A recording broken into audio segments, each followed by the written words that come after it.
Hello and welcome. I'm Stephen Cole. This is Counting the Cost on Al Jazeera, your weekly look at the world of business and finance. And this week, if Cyprus is the problem, is Russia the solution?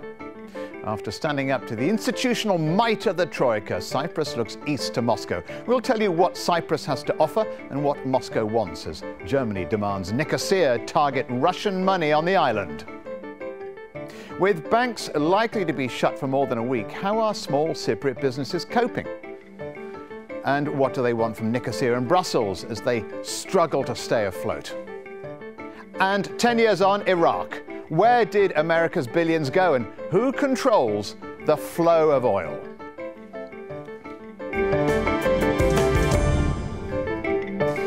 But we start with a small nation that barely makes a dent in the eurozone's economy, but an economy that's been crippled by the region's sovereign debt crisis. Well, Cyprus knocked back a bailout to save its insolvent banks from the Troika. That's the European Central Bank, International Monetary Fund and the Eurozone. A bailout that broke a banking taboo by partially seizing deposits in what appeared to be an attempt to target Russian businesses, oligarchs and alleged mafia money. Nicosia has been on life support, existing in part thanks to $2.5 billion loan from Moscow. It has until June to figure out a solution before it defaults. But the ECB says it'll stop providing much-needed cash for its banks well before then. Well, let's give you an insight now into why Cyprus's banking system is in such a muddle. At the end of January, assets held by the bank stood at $164 billion. That's 7 times the size of the economy. Trouble started when the Troika forced Greece's creditors to take losses. Well, Cypriot banks held Greek sovereign debt. They had to take losses of almost $6 billion. The country's 3 biggest banks had losses of $8.4 billion in 2011 and can't raise money to keep their businesses going without help from the ECB. Now, let's just explain the links to Russia. According to Moody's, Russian corporations and individuals stashed $31 billion in Cypriot banks. With the Eurozone's plan to make depositors contribute to the cost of the bailout, Russians stood to lose $3.1 billion. Russian billionaire Dmitry Rybolovlev is the largest shareholder in the Bank of Cyprus with a 9.7% stake. Well, the Bank of Cyprus has a third of its branches inside Russia. Well, the Russian President, Vladimir Putin, described the levy on Cypriot deposits, many of which are Russian-owned, as unfair, unprofessional and dangerous. But what is the attraction for Russian investors in Cyprus? Robin Forestier-Walker has this from Moscow. The cold streets of Moscow are a long way from the shores of Cyprus, but a huge amount of Russian money is now hostage to the fortunes of a small island in the Mediterranean. Russian banks have loaned Cypriot-based Russian companies $30 to $40 billion. Analysts warn that the Russian economy could take a hit if a sickly Cyprus needed to block loan repayments.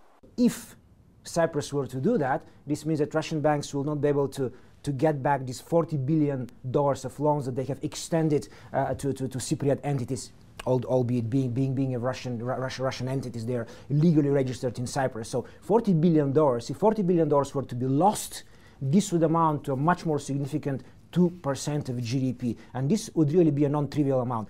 Russian citizens hold an estimated $26 billion in Cypriot deposits. That's more than Cyprus's entire GDP. And there's suspicion in Europe that much of it is so-called black money. That explains why the EU is reluctant to issue a bailout that would rescue Russian depositors. It would rather they pick up some of the bill. Russia's banks, businesses and businessmen, some of them shadier than others, have been enjoying Cyprus's lax regulation and low taxation for years. And the message coming from the EU is that if Russia has invested so much in Cyprus, then Russia has a role to play in helping Cyprus out. Well, joining me now from Moscow is Dmitry Afanziev. He's the chairman of a law firm, Igorov, Puginsky, Afanziev and Partners, and he has extensive knowledge and links to Russian business. Is there, Dmitry, a Russian solution to this? Well, I certainly hope that Russia is going to step up and play a role because I do believe that the resolution of the current financial crisis affecting Cyprus needs to have the involvement of not only EU, which is really Berlin, but also that of Moscow and frankly London as well. That needs to be a package solution, and I think Russia should definitely be part of it. How would you describe financial links between Russia, between Moscow and Cyprus? Well, Cyprus has three advantages for Russian business people. First, it is part of EU with a modern functioning European democracy. Second, it has English law and English legal traditions. And third, it's very friendly to Russia, and it has a double taxation treaty which allows people doing business in Russia to avoid so-called double taxation, which means that once they pay the tax in Russia, they can repatriate their money out of Russia and do not pay tax in Cyprus.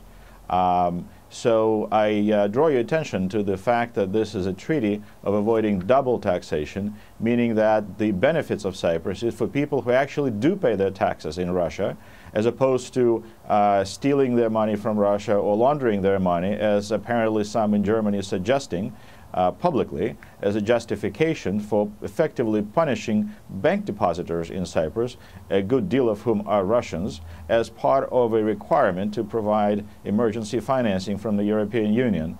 And from a Russian perspective, that is obviously not only unfair and quite possibly illegal, but also is likely to backfire at the European Union for the simple reason that if today the European Union is not able to give this extra $6 billion that is the subject of the discussion, which, by the way, is it's a big amount for you and me, but it's a small amount compared to the 260 billion euro rescue package for Greece, for example, which had been provided in the past.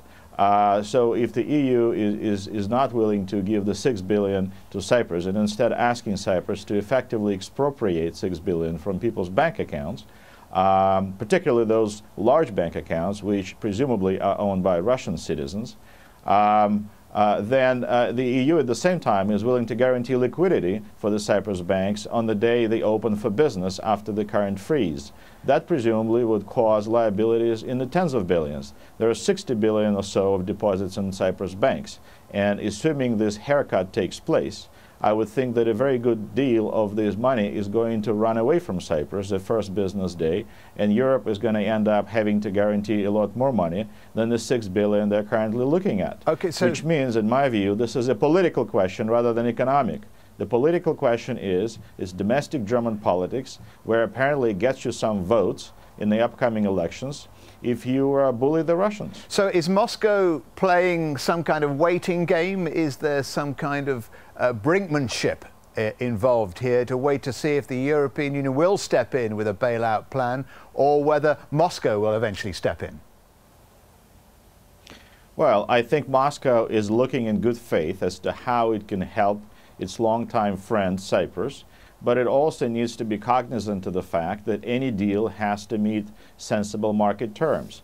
I'm sure Moscow is also aware that any deal that they offer to Cyprus has to be also agreed by the European Union, because in the end of the day it has to be a package solution where one does not work without the other.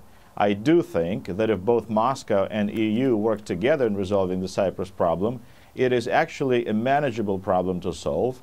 And money-wise, it's actually a relatively small problem to solve, as long as people drop their old Cold War mentality in thinking that any Russian with a bank account must be a money launderer. Well, exactly. This is the point. This is the point, isn't it, really? We've got to the nub of it now, that the European bankers think they don't want to prop up Russian money launderers. I mean, the word in Brussels, what I hear in Brussels, coming out of Brussels, is a complaint that there's a sort of a Trojan donkey inside the European Union. And this bailout plan, which was aimed at Russian savers primarily, is an expression of that kind of ill feeling. Well, that is right, and it's unfair. First of all, if you are a Russian money launderer, there is no way you're going to park your money in Cyprus, because Cyprus is one of the very few countries in the world that actually happens to have a functioning mutual legal assistance treaty with Russia. So it's fairly easy for the Russian government to investigate things in Cyprus based on money transfers from Russia. So that's not a jurisdiction one would want to launder money. There are plenty of others in the world, which I don't want to mention, but everyone knows them. Second of all, the typical Russian who has a bank account in Cyprus is not an oligarch, is not a mafia type. It's actually small to medium-sized businesses, the owners of chains of bakery shops who decided to buy a little house by the sea for their wife and for their kid to go to an English school. These are the people who are getting hit, as well as, by the way, thousands of British retirees who have done the same thing, pursuing a dream of living in a warm climate next to the warm sea. Dmitry Afanziev, many thanks to you for joining us on Counting the Cost. Whatever happens next, Cyprus's finances are in trouble. There's no doubt about that. And the majority of the burden is expected to fall on the shoulders of small savers and business owners. But Jonah Hull met one family in Nicosia who is already paying a heavy price. Andreas Christou and his son Panayotis run a family fiberglass business. They're typical of the small business sector in Cyprus that would have been hard hit by the proposed bailout tax. Now they wonder, with the banks still shut, where the cash will come from to carry on. If you go around now in Nicosia, you will see that a lot of people stay home, they watch TV, they do not go to their jobs, they are waiting to see what is going to happen. There is no cash flow in the market. In these moments of outrage and worry in Cyprus, as people wonder what sort of victory was won by Parliament on Tuesday night, there is reflection as well. Cyprus isn't blameless, but nor did they expect to be turned on by their alleged partners in Europe. We're also to blame for not having handled the problem well, but Europe has put a knife to our throats. I want Europe to help us, but with a logical solution. For now, what they are saying is leave Europe. The scramble for a solution is well underway, whether a homegrown one or another compromise with Berlin and Brussels. The problem is, the longer this uncertainty goes on, the less trust there will be in whatever deal the bankers and politicians try to put together. And in the meantime, perhaps the biggest concern is what will happen when the banks do finally reopen their doors. I asked Panayotis whether he'd be happy to leave his money in the bank. Yeah, of course. You are? You're not going to withdraw everything? I'm going to support my country. If I do otherwise, it's like I'm an enemy of my own country. I will leave it there, yeah, of course. Do you think most of your countrymen will do the same? I believe all of them. Cypriots. The foreigners, I don't know, because now too much games. For now, both father and son believe Cyprus will endure as it has before. Fears of a domestic bank run may be overblown, they say. But foreign money, in its tens of billions, has far less reason to stay. It's now 10 years since the United States and its coalition partners launched the war and invaded Iraq. At the time, many questioned Washington's intentions. Was it a grab for Iraq's oil, then the fifth largest reserve in the world? US big oil does have a stake in Iraq, but so do many other nations. But the picture is a divided Iraq today, with the Kurdistan regional government and Nouri al-Maliki's government in Baghdad very much at loggerheads. Now, this is Iraq. As you can see, the northern part is controlled by the Kurds. It has about 24 billion barrels of oil. Then in the south you have the proven reserves of 107 billion barrels directly under the control of Baghdad. Despite that, US giant Exxon is willing to forego developing its field there and instead wants to work with the Kurds in the north. Now, in total, the country has about 143 billion barrels of oil. More oil, in fact, is being produced today than 10 years ago. In fact, last November, it managed to pump more than 3 million barrels of oil. Iraq made $7.8 billion a month last year from the sale of oil. And the economy is expected to expand almost 15% this year, according to the International Monetary Fund. And over the next 20 years, Iraq could earn more than $6 trillion. The Iraqi government is spending $118.5 billion this year. But the reality on the ground is many Iraqis don't see the benefits of a hydrocarbon economy. Blackouts, bombings, poor infrastructure and corruption are the daily experiences. So, where is the money going? More importantly, where is all the money the United States poured in? According to the Watson Institute for International Studies at Brown University, the US war in Iraq cost $1.7 trillion. Now, that cost is likely to rise to more than $6 trillion over the next 4 decades, taking into account benefits for war veterans and interest. $212 billion was spent on reconstruction, which the Watson Institute says was largely a failure, with most of it spent on security or lost to waste and fraud. So let's just take a look at this analysis from the Financial Times. It says contractors reaped at least $138 billion.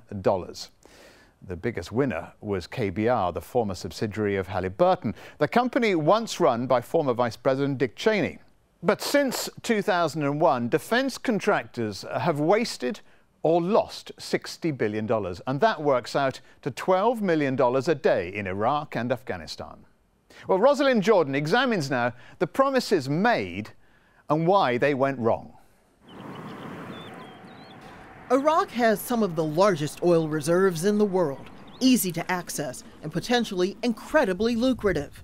But after more than 30 years of war and sanctions, Baghdad hasn't been able to profit fully from this resource. They've already beat some admittedly low expectations, but they're not at the place yet where they can say, okay, we're really rebuilding our country and our economy with these oil revenues.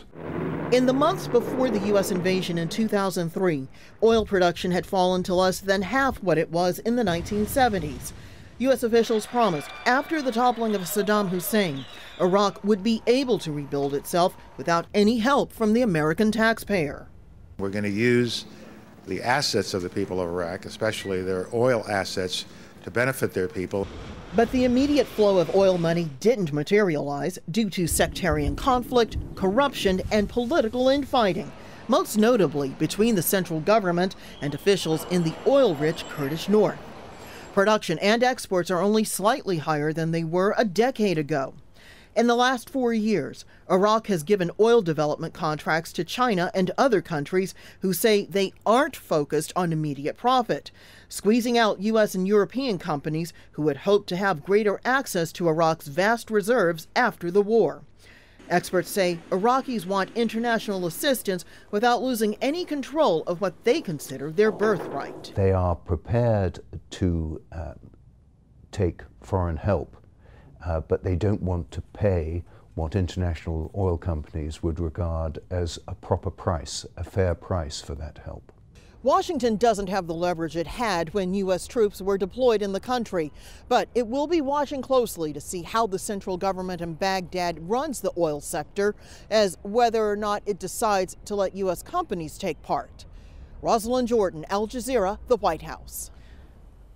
Well, as I mentioned, the Kurdish-controlled area in northern Iraq have been signing lucrative oil contracts with international oil companies, thus creating some tensions with Baghdad.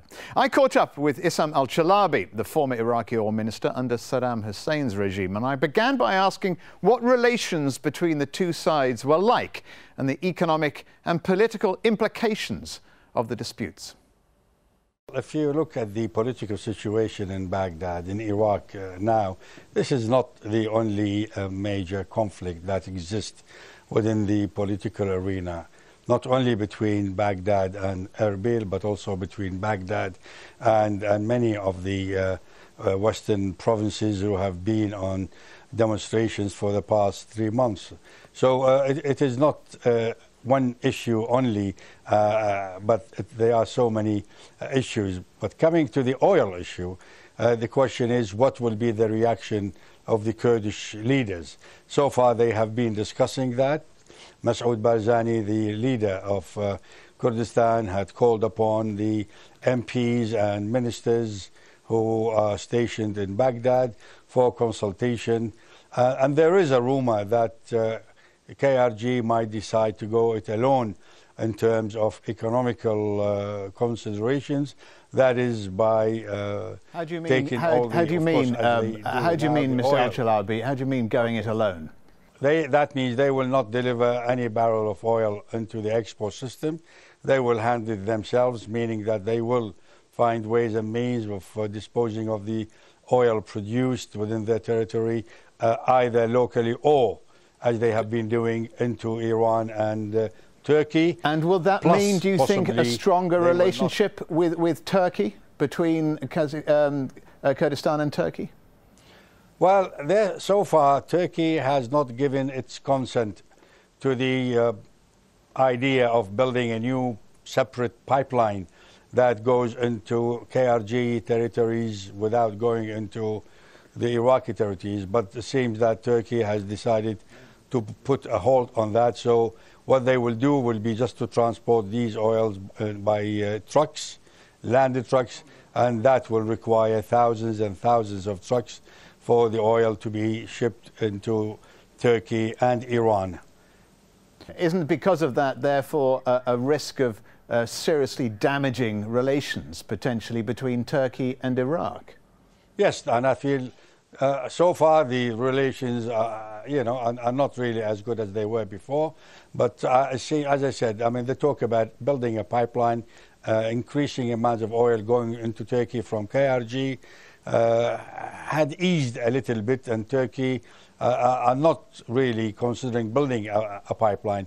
But if they do decide to allow oil, let's say, shipped by KRG through Turkey, then I think the relations will become more sour with Baghdad, and that might affect even the flow of oil through the existing pipeline. Looking at the Iraqi oil industry now, as you do from Amman, production is up. There are plans to improve the refining sector. Do you believe it's better run now than when you were running it?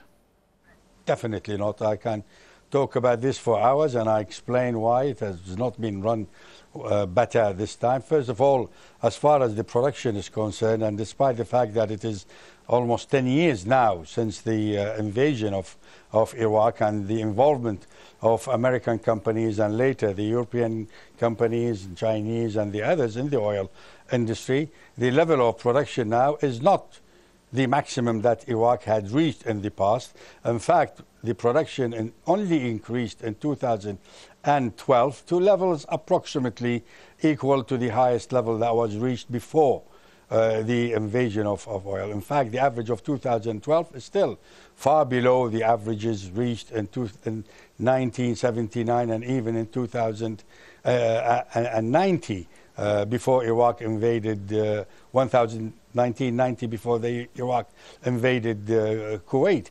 So we see now, in fact, the decision making is not purely Iraqi because they have joint companies now, and all the decisions had to be taken unanimously. Besides, the cost of production is increasing very, very rapidly, very high compared to what it used to cost. And if later on somebody will look into the cost of production per barrel, they will find that maybe it is tenfold this time. Lastly, talking about upstream, but only one thing I would like to say, because Iraq so far has failed completely to develop its downstream industry, to develop its refining industry and the gas industry. Talking is easy. Iraq is spending $6 billion in importing oil products, and they are not building any additional refineries, except talking about it maybe. Lastly, 10 years on from the invasion, do you believe the Americans only invaded because they wanted to get some of the oil? No, not only for the oil. Oil is definitely part of it. If Iraq didn't have oil, maybe America would have had different considerations. But we see now easily that Iraqi oil is not run by the Iraqis. It is run by multinational companies. And I think this is one goal that had been achieved by the Americans. Yes, al-Chalabi, many thanks indeed for joining us. You're welcome. And that's a wrap for Counting the Cost for this week, but there's more for you online at aljazeera.com/business. That's where you'll find the latest business headlines and a link to the Counting the Cost page, where you can watch this or any of our previous programs again. And that really is it for this edition of Counting the Cost. I'm Stephen Cole. From me and the whole team, thanks for watching, and join us the next time for Counting the Cost.